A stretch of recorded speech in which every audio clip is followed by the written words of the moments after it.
Hello everyone, welcome back. Radhe Radhe सबको। Sir last class में हमने एक चैप्टर खत्म किया, ट्रायल बैलेंस।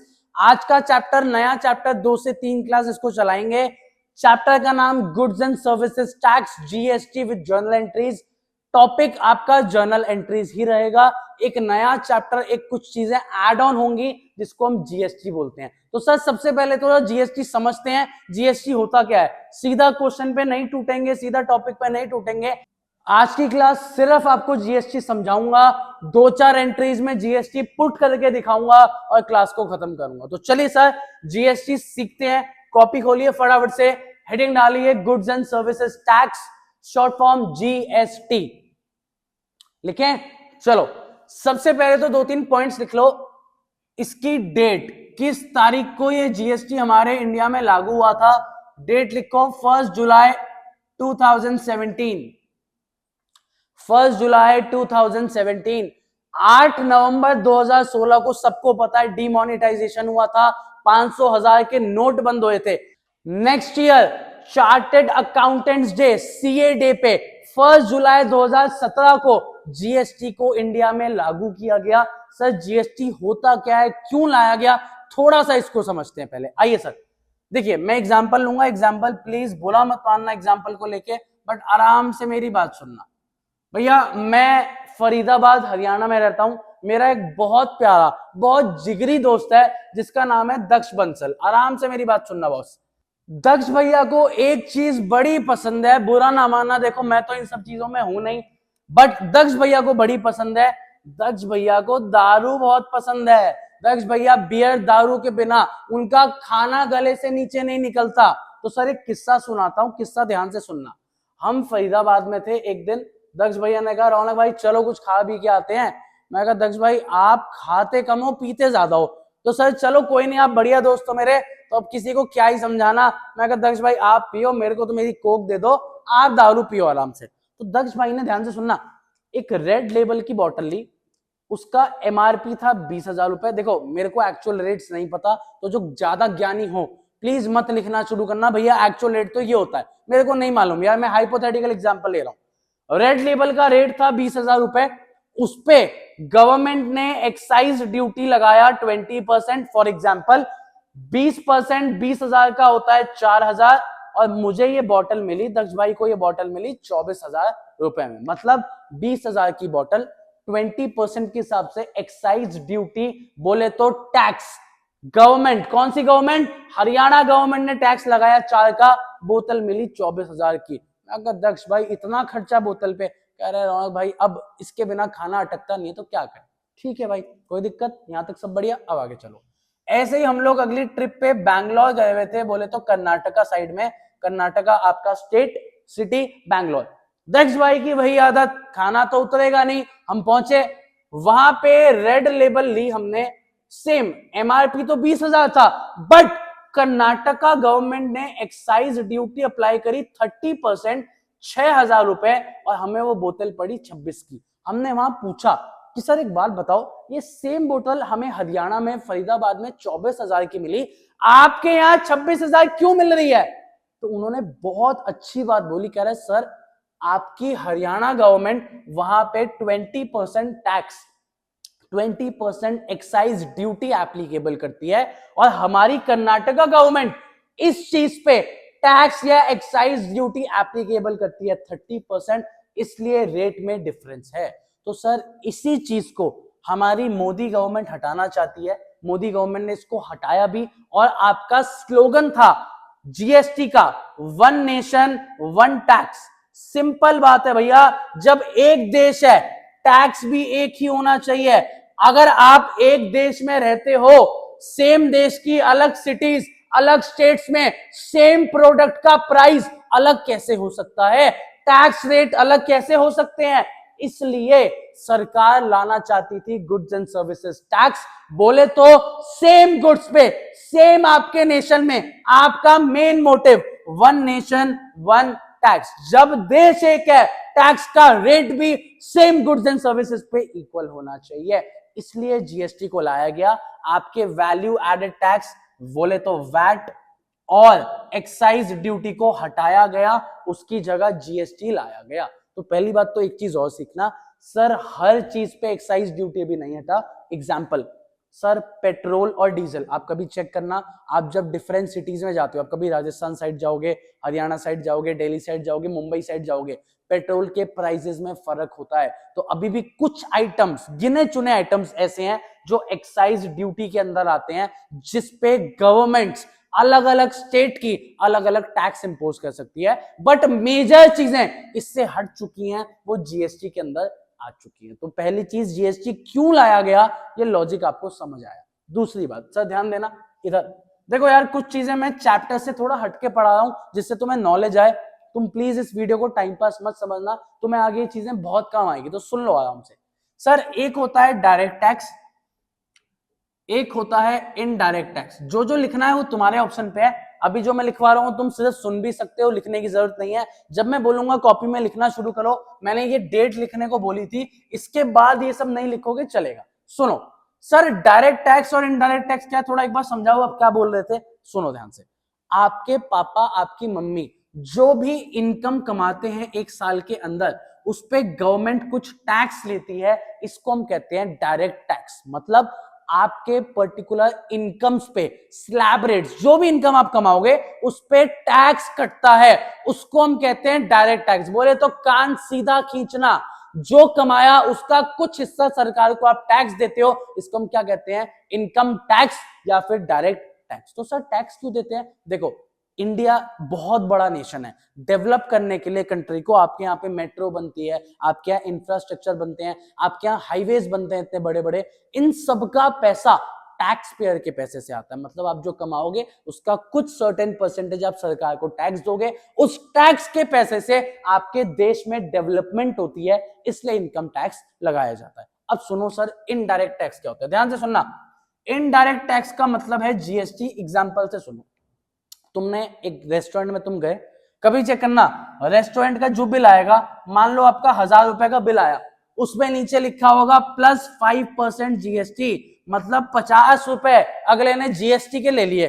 दूसरा एग्जांपल, आप नोटबुक्स यूज करते हो, जिस नोटबुक में लिख रहे हो इसका आखिरी, पूरी नोटबुक बंद करो, आखिरी पेज या पहले पेज जहां भी एमआरपी लिखा होगा नोटबुक का, उसके ब्रैकेट में चेक करना, लिखा होगा इंक्लूसिव ऑफ ऑल टैक्सेस, या फिर अब नई कई कॉपियों में लिखा होता है इंक्लूसिव ऑफ जीएसटी। मतलब मान लेते हैं आपकी नोटबुक 100 रुपए की थी, उसमें 80 रुपए तो नोटबुक की वैल्यू है और 20 रुपए सरकार का टैक्स है, इसको हम कहते हैं इनडायरेक्ट टैक्स। सर ये इनडायरेक्ट क्यों बोला जाता है, मेरी बात सुनो, तुमने रेस्टोरेंट में 50 रुपए का जीएसटी पे किया, तुमने नोटबुक वाले को 20 रुपए का जीएसटी पे किया, क्या ये टैक्स तुम डायरेक्टली गवर्नमेंट को पे करते हो?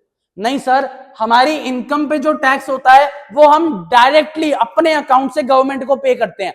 बट ये जो अलग बिजनेसेस होते हैं, शॉपकीपर्स या ओनर्स क्या करते हैं, आपसे पैसा कलेक्ट करते हैं, उसमें से अपना हिस्सा अपने पास रखते हैं, और जो गवर्नमेंट का हिस्सा टैक्स होता है वो शॉपकीपर्स आपके बिहाफ पे गवर्नमेंट को पे करते हैं। तो इससे एक चीज सीखो, डायरेक्ट टैक्स मतलब आपकी इनकम पे जो टैक्स लगेगा, कान को सीधा खींचना, जो इनकम कमाई टैक्स खींच लो।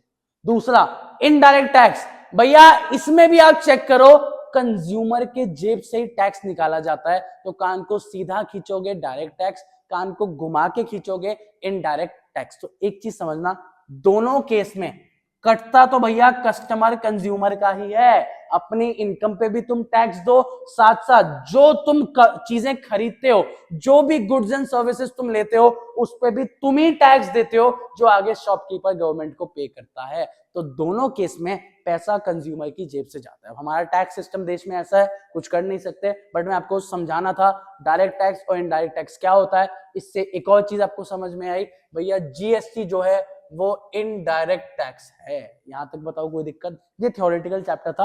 अब थोड़ा आगे चलते हैं, प्रैक्टिकलिटी की तरफ चलते हैं। अब जो लिखवाऊंगा प्लीज कॉपी में नोट करना, थोड़ा सा इंपॉर्टेंट है।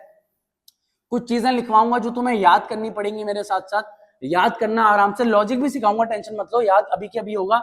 बट जो अब लिखवाऊंगा इसके बिना जीएसटी सॉल्व नहीं हो सकता, तो आराम से लिखना मेरे साथ साथ, ध्यान से लिखना शुरू करो। जीएसटी के दो फॉर्म्स लिखो कॉपी में। पहली लेफ्ट साइड में लिखो इनपुट जीएसटी, राइट साइड में लिखो आउटपुट जीएसटी। भाई नोट्स इतने प्यारे बनाना कि तुम्हें जब भी जीएसटी पढ़ना हो तुम सिर्फ इस पेज को पढ़ो और तुम्हारा जीएसटी बहुत प्यार से खत्म हो जाए। तो आओ भाई, लेफ्ट साइड में लिखो इनपुट जीएसटी, राइट साइड में लिखो आउटपुट जीएसटी। इनपुट जीएसटी के अंदर लिखो 3 नाम। पहला नाम लिखो इनपुट सीजीएसटी, दूसरा नाम लिखो इनपुट एसजीएसटी और तीसरा नाम लिखो इनपुट आईजीएसटी। 3 नाम, input CGST, input SGST, input IGST. Same चीज आउटपुट के नीचे लिखो मेरे भाई, आउटपुट सीजीएसटी, आउटपुट एसजीएसटी और आउटपुट आईजीएसटी। आराम से नाम मेंशन कर लो, वहां सीएसआई इनपुट के साथ, यहां सीएसआई आउटपुट के साथ। ये पेज मेरे लिए छोड़ दो, अभी इसमें और चीजें लिखवानी है। नेक्स्ट पेज या तुम्हारे पास इतनी जगह हो अराउंड 7-8 लाइनों की, उसके नीचे जगह हो तो मेंशन कर लो। स्टार बुलेट पॉइंट नंबर 1 लिखो, CGST stands for central goods and service tax. CGST stands for Central Goods and Service Tax and it belongs to central government. And it belongs to central government. Second point लिखो, SGST stands for State Goods and Service Tax. SGST stands for State Goods and Service Tax and it belongs to state government. And it belongs to state government. आगे लिखो IGST. IGST stands for Integrated Goods and Service Tax. IGST stands for Integrated Goods and Service Tax and it belongs to central government. And it belongs to central government. अब थोड़ा मेरे पे ध्यान देना, थोड़ी सी important चीज सिखाऊंगा। एक सेकंड रुको बस, इसको इक्वल लिख लूं अगल बगल, आउटपुट आईजीएसटी और ये आपका आउटपुट एसजीएसटी। चलो अब इंपॉर्टेंट चीज पे ध्यान देना, कुछ एक्सप्लेनेशन समझाने वाला हूं, थोड़ा इंपॉर्टेंट है, फोकस के साथ बने रहना। मेरे साथ साथ पहले नोट्स बनाओगे तुम सारे, आओ इसको ऐसे मार्क करो, दोनों जगह के सीजीएसटी एसजीएसटी को मार्क करो। यहां बीच में लिखो इंट्रा स्टेट, बीच में लिखो इंट्रा स्टेट। आराम से भाई, नोट्स इतने प्यारे बनने चाहिए कि साला कोई पढ़े ये एक पेज के नोट्स वो कहेगा भाई पूरा जीएसटी बंदे ने एक पेज में ऑलमोस्ट करके दिखा दिया। तो आओ भाई, दोनों सीजीएसटी एसजीएसटी को दोनों जगह मार्क करो, लिखो इंट्रा स्टेट। लिखा, वहां पे चौथा बुलेट पॉइंट अगले पेज पे लिखो इंट्रा स्टेट। सब समझाऊंगा, अभी बस लिखते रहो। Intra state means with in the state. Intrastate means with in the state. अब मेरी बात ध्यान से सुनो, आओ चलो। मैं फरीदाबाद में रहता हूं, बोले तो मेरा जो स्टेट है वो हरियाणा है। आराम से बात सुनना, मैं फरीदाबाद में रहता हूं, मैं रोहतक, रोहतक नाम तुमने सुना होगा, नहीं सुना, गुड़गांव सुना होगा, दिल्ली एनसीआर के अंदर का पार्ट है। तो आराम से सुनना, मैं फरीदाबाद, रोहतक या गुड़गांव के अंदर कुछ अपने गुड्स सेल करना चाहता हूं। मैंने फरीदाबाद से 1 लाख का माल बेचा, जो बायर है वो गुड़गांव साइड रहता है। दोनों गुड़गांव और रोहतक दोनों हरियाणा का पार्ट है, हरियाणा के अंदर आते हैं। तो इसका मतलब मैं जो गुड्स बेच रहा हूं वो विद इन द स्टेट है। मेरा जो स्टेट है हरियाणा, मैं फरीदाबाद से रोहतक बेच रहा हूं, मैं फरीदाबाद से गुड़गांव बेच रहा हूं, ये विद इन द स्टेट लाई करता है, मतलब सेम स्टेट में आप अपने गुड्स बेच रहे हो। इस केस में ध्यान से सुनना, मान लेते हैं 10% टैक्स है, जो भी गुड्स की वैल्यू उसको छोड़ो, मान लो उसके ऊपर 10% टैक्स है। तो सबसे पहले मोदी जी बोलेंगे भैया मेरे को तो पूरा देश चलाना है, 10 में से आधा मेरा, 50% मेरा। मोदी जी ने बोला, मोदी जी बोले तो कौन सी गवर्नमेंट भैया? Central government. तो जो टैक्स लगना था विद इन द स्टेट में उसका आधा तो मोदी जी लेके चले गए, बाकी आधा कौन लेगा भैया, बाकी आधा लेके चला गया हरियाणा गवर्नमेंट, बोले तो मनोहर लाल खट्टर जी, वो लेके चले जाएंगे बाकी आधा %। तो दोनों ने क्या बोला, 50% मोदी जी का, 50% बाकी हरियाणा गवर्नमेंट का। तो जो भी टैक्स हुआ उसको इक्वली डिवाइड किया, मतलब सीजीएसटी सेंट्रल गवर्नमेंट को 50% मिला, एसजीएसटी स्टेट गवर्नमेंट को भी क्या मिला, 50%। इससे एक और बुलेट पॉइंट बनता है, प्लीज कॉपी में लिखो, CGST is equals to SGST, मतलब दोनों के रेट्स हमेशा सेम होंगे, इक्वल, 5-5%, 6-6%, 12-12%, 9-9%, 18-18%, रेट हमेशा क्या होंगे, सेम। तो अभी तक कहानी सुनो, सीजीएसटी एसजीएसटी की कहानी, इंट्रा स्टेट ट्रांजेक्शन, मतलब with in the state, same state में जब आप गुड्स बेचोगे जो भी टैक्स लगेगा उसका आधा सेंट्रल गवर्नमेंट और आधा स्टेट गवर्नमेंट। यहां तक बताओ कोई दिक्कत, इजी। अब मुश्किल काम पे आते हैं, थोड़ा सा इंपॉर्टेंट है, ज्यादा मुश्किल भी नहीं है यार, चैप्टर आसान है, बस मेरा ये पेज जो लिखवा रहा हूं इसको ब्रीफली समझना और याद तुम्हें करना है। अब आओ एरो बनाओ, अगला दोनों के आईजीएसटी पे, दोनों के आईजीएसटी पे एरो बनाओ, यहां पे लिखो इंटर स्टेट। सर पिछला वाला था इंट्रा स्टेट, ये है इंटर स्टेट, मेंशन करो यहां पे, करा। नेक्स्ट बुलेट पॉइंट लिखो कॉपी में, भैया इंटर स्टेट का मतलब होता है आउटसाइड दी स्टेट,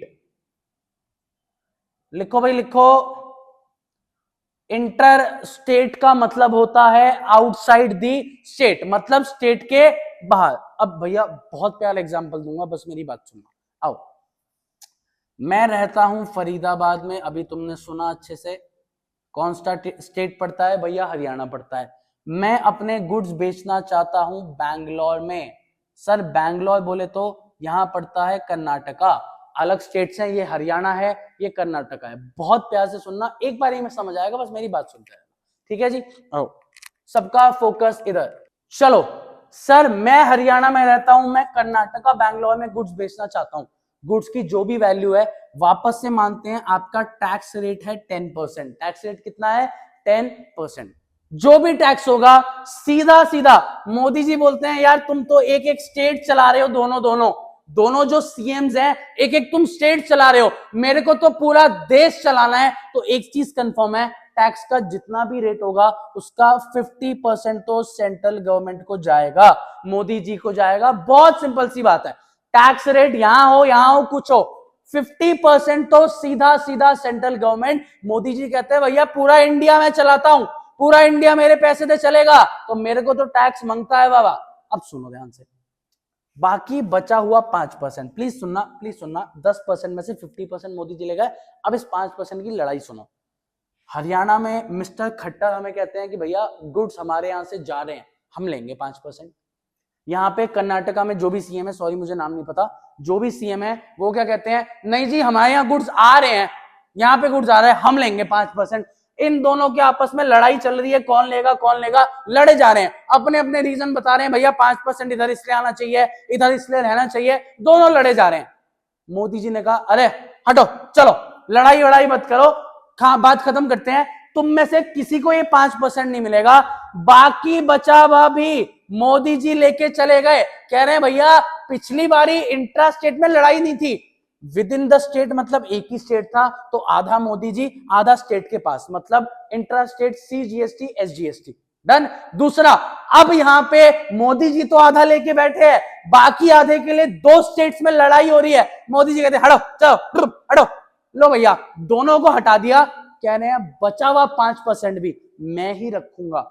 इसलिए इस पूरे 10% का हकदार सेंट्रल गवर्नमेंट है और इसको बोला जाता है आईजीएसटी, बोले तो integrated goods and service tax. दोनों को ऐड किया, टोटल मोदी जी लेके चले गए। तो चेक करो, इसने लिखवाया integrated goods and service tax किसको मिलता है, सेंट्रल गवर्नमेंट को। इससे एक पॉइंट और समझ आता है, स्टार पॉइंट लिखो सारे, लिखो, CGST plus SGST is equals to IGST. मतलब सर 10% का ब्रेकअप, 5% सी था, 5% एस था, अगर किसी केस में आईजीएसटी लगना हुआ तो पूरा 10% आईजीएसटी होगा। मतलब एक एमसीक्यू के लिए सिखा दिया, CGST plus SGST is equals to IGST. तो सर यहां से ये समझ आता है कि सर अगर इंटर स्टेट होगा तो आपका आईजीएसटी अप्लाई होगा। तो सर अब तक लास्ट 10-12 मिनट में तुमने सिर्फ ये सीखा कि जीएसटी को अप्लाई कैसे किया जाता है। आखिरी चीज पे फोकस करना, लास्ट काम। सर इनपुट का जीएसटी लगाया कब जाता है, थोड़ा इस पे नजर डालते हैं, फोकस। जब भी आप कुछ परचेज, कुछ खरीदोगे तो इनपुट का जीएसटी आएगा। जब भी आप कोई पेमेंट करोगे या आप कोई एक्सपेंस खर्चा करोगे तो इनपुट का जीएसटी। भैया इनपुट ध्यान से सुनो, सीएसआई तो ये बताएंगे, विद इन द स्टेट है तो सीएस, आउटसाइड द स्टेट है तो आई। बट लगाना कब है भैया, आईजीएसटी बोले तो इनपुट का जीएसटी आप परचेज और पेमेंट या खर्चों के केस में लगाओगे। आउटपुट का जीएसटी सेम वे में सेल्स या इनकम के केस में आप अप्लाई करोगे। माल खरीदना हो, पेमेंट करनी हो, खर्चा करना हो, इनपुट। माल बेचना हो, कुछ इनकम आपको मिल रही हो, इस केस में क्या आएगा, आउटपुट जीएसटी। सर पूरा ये वाला पेज और ये वाला पेज बहुत इंपॉर्टेंट है। आपको 2-3 पॉइंट्स एज अ क्वेश्चन करा रहा हूं, वीडियो लेंदी हो चुकी है मेरे को मालूम है, इस वीडियो को यहीं खत्म करेंगे। फटाफट 4 पॉइंट्स कॉपी में लिखो, 3 पॉइंट्स लिखो, चलो फटाफट 3 पॉइंट्स कॉपी में लिखो। लिखो पहला point, purchase goods. Point number 1, purchase goods of rupees 2 lakh, of rupees 2 lakh for cash. Purchase goods of rupees 2 lakh for cash. लिखो इसके आगे ब्रैकेट में, within the state, comma CGST SGST 6% each, comma CGST SGST 6% each. अच्छा एक point और लिख लो यार, please mention करना, इनपुट का जीएसटी हमेशा डेबिट होता है, आउटपुट का जीएसटी हमेशा क्रेडिट होता है। प्लीज अपने नोट्स में ये लास्ट चीज मेंशन कर लेना, इनपुट का जीएसटी हमेशा डेबिट, आउटपुट का जीएसटी हमेशा क्रेडिट। अब आओ पॉइंट नंबर 1 आपने लिखा, पॉइंट 2 लिखो सारे। Sold goods of rupees 5 lakh for cash, sold goods of rupees 5 lakh for cash, bracket में लिखो outside the state, comma IGST 12%। मैंने आपकी हेल्प कर दिया, नहीं तो यूजुअली क्वेश्चन सीएस नहीं बताएगा, वो सिर्फ परसेंटेज बता सकता है, आपको दिमाग लगाना पड़ेगा। विद इन द स्टेट है तो सीएस लगेगा, आउटसाइड द स्टेट है तो आई लगेगा। Point number 3, paid rent rupees 40,000, paid rent rupees 40,000, CGST SGST 6% each. Paid rent 40,000, CGST SGST 6% each. भैया ये पॉइंट्स अज्यूम तुमने अच्छे से लिख लिए, तो इसको जरा अब मैंने मिटा दिया। सॉल्व करते हैं सर, जर्नल एंट्रीज हैं, एंट्रीज वही हैं, कैसे जीएसटी ऐड होगा भी सिखाता हूं। फॉर्मेट सेम जर्नल वाला, date, particular, ledger, folio, debit, credit, journal के नीचे नरेशन। तो तुम्हें पता है मैं आलसी हूं यार, मैं तो सीधा आंसर लिखूंगा, तुम फॉर्मेट बनाना। चलो फोकस, चलो 3 minute, 3 points 3 minute, focus. Purchase goods for cash, पहले एक बार नॉर्मल जर्नल एंट्री में ऐसा सोचना, भैया गुड्स खरीद रहे हो, एसेट बढ़ेगा, डेबिट, बट टर्म आती है परचेजेस अकाउंट डेबिट, तो कॉपी में सादे लिखो परचेजेस अकाउंट डेबिट। बीच में एक बार के लिए 2 लाइनें खाली छोड़ दो, परचेजेस के बाद 2 लाइनें खाली छोड़ो, मेरी मानो। आगे भैया पैसा जाएगा, एसेट कम होगा, लिखो टू कैश अकाउंट। जो तुम्हें बेसिक जर्नल आती है उसको नहीं छोड़ना, वो सेम है, purchases account debit to cash. अब आओ मजा, बहुत प्यारा मजा आएगा, तुम्हें सब समझ आएगा, बस ध्यान देना। सर एक चीज पूछनी है, तुमने कुछ परचेज किया, सर परचेज के केस में इनपुट आता है कि आउटपुट आता है? सर आपने लिख के रखा है परचेज के केस में इनपुट आता है, कोई दिक्कत? इनपुट हमेशा क्या होता है, डेबिट होता है, ठीक है।